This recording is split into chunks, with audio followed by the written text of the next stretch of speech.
Back in 2023, Myths and Mischief started with just one person. Your Lore.Monger was known as the researcher, and I wrote just a small blog about mythology that eventually grew into this channel. Now, Myths and Mischief sponsors multiple writers, artists, and storytellers, and we have finally reached 500 subscribers. To celebrate this milestone, Atticus would like to share one of his favorite stories as a reminder of why neurodiverse communities matter and an example of how stories continue to bring us together. So, in that spirit, here's Atticus and his favorite story. Many thanks for the introduction, Lore.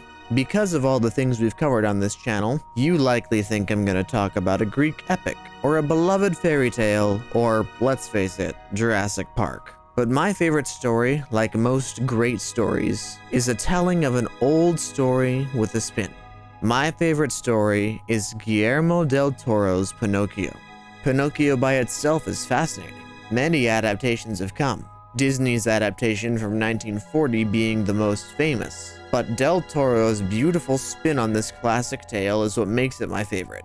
You know what else is my favorite? When you like and subscribe and hit that notification bell. But back to Pinocchio. This movie specifically features the titular character displaying textbook signs of neurodivergence, and shows a father's journey to accepting his son no matter what.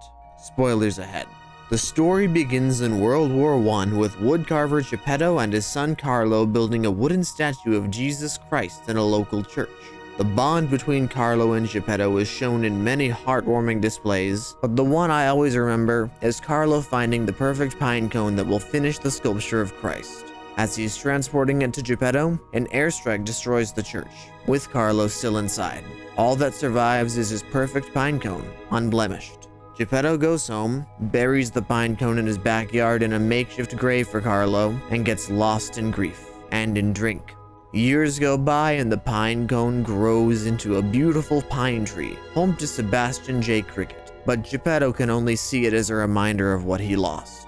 One night, he cuts down the tree and drunkenly builds a puppet, Sebastian, sitting in the heart of the newly built boy. A deity called the Wood Sprite appears and, moved by Geppetto's grief, brings life to the puppet, christening him Pinocchio, and assigns Sebastian as the wooden boy's moral compass in exchange for a wish. Sebastian, a somewhat self-centered cricket, brainstorms that he will reinvent himself as a published author with his wish, and thinks of the simplest way to technically do his job. When Geppetto awakes to his creation being alive, singing to himself in joy as he explores the world, Geppetto rejects him. But Pinocchio refuses to be pushed away. He is as devoted to Geppetto as Carlo was. In fact, it's all but stated that Pinocchio has been given Carlo's soul to bring him to life. Geppetto begins to care for the wooden boy, but is too closed off to be a true father. Sebastian grows to care too, and starts to really fulfill his promise. Still, he can't stop Pinocchio from deciding not to go to school, and instead go to the circus. Of course, Count Volpe, the ringmaster, and his monkey Spazzatura want the living puppet as an attraction. Meanwhile, Geppetto and Pinocchio have caught the attention of an officer of the police, Podesta. He insists that Pinocchio must be sent to an army camp to not be a public distraction. In a fit of rage, Geppetto calls Pinocchio a burden, which Sebastian had previously explained was something horrible and heavy that somebody must carry for the rest of their life. Pinocchio, seeing his father so upset regarding money and the army camp, blames himself.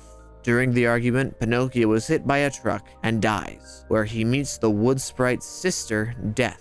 She explains he can never die and will be sent back to the mortal world soon, but the delays in how long he stays in the world of the dead, measured by a special hourglass, will only lengthen. Pinocchio thinks dying to be trivial, but Death assures him he will soon learn how sacred life is. Pinocchio wakes, and Podesta is amazed at the prospect of a soldier who cannot die. Geppetto stays upset, driving Pinocchio to ultimately run away and join the circus, with the promise that half of his earnings would go to Geppetto. To Pinocchio, this solved every problem. Geppetto would be able to afford a happy life for himself. He wouldn't have to worry about the army camp, and the burden that Pinocchio would be gone. He even makes his signature song a lament called Ciao Papa, about how he loves his father and is happy he will never again have to worry about his burden of a son. Let's pause. Who has ever wanted to run away from their family to ease their burden because you're too different or too difficult? Certainly me.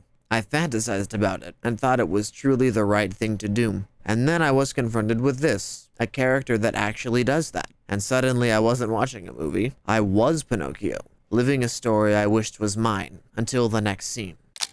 Sebastian sees Pinocchio get taken by Volpe and runs to Geppetto and scolds him, tells him how awful it was to call Pinocchio a burden, and Geppetto panics, decides that despite his imperfections he loves Pinocchio, and the wooden boy is his son.